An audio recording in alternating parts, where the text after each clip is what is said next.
Avec votre fondation, vous vantez les mérites d'un capitalisme éthique. Qu'est-ce que c'est exactement le capitalisme éthique? Les plus pauvres dans le monde ont 50 fois plus de risques de mourir jeunes que les enfants des pays riches. Et c'est trop. C'est trop et le système, naturellement, ne va pas dans leur sens. Il faut de l'aide d'État, on pourrait en avoir plus, il faut les travaux philanthropiques, il faut aussi que les scientifiques choisissent ces bonnes causes pour leurs travaux. Mais on a fait des progrès. Il y a 20 ans, il y avait 2 fois plus d'enfants, 14 millions d'enfants qui mouraient avant d'avoir 5 ans. Maintenant, c'est 7 millions. C'est trop, mais c'est un progrès quand même.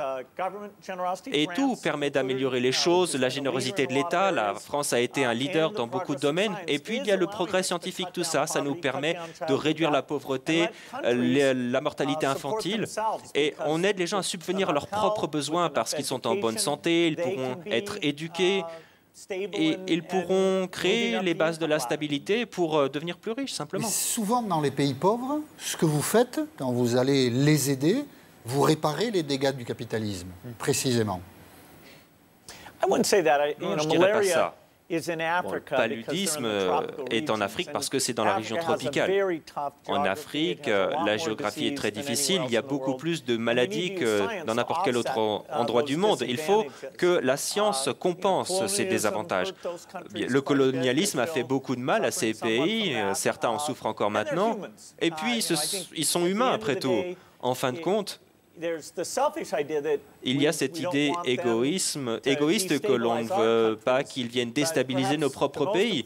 Mais peut-être que ce qui est le plus important, c'est que la règle d'or, c'est qu'il faut faire aux autres ce qu'on voudrait qu'ils vous fassent. Quels sont les derniers projets que vous ayez sélectionnés?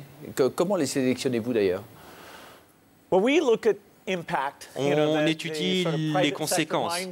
C'est l'esprit vraiment d'entrepreneuriat du secteur privé que j'ai acquis quand j'ai fondé Microsoft. Il s'agit de ne pas gaspiller l'argent, il faut mesurer les résultats pour s'assurer qu'il n'y ait pas de corruption. Et là, ce qui me tient très occupé, c'est l'éradication de la polio. Ce sera presque la 2e maladie de l'histoire à être complètement éradiquée. La première, c'était la variole.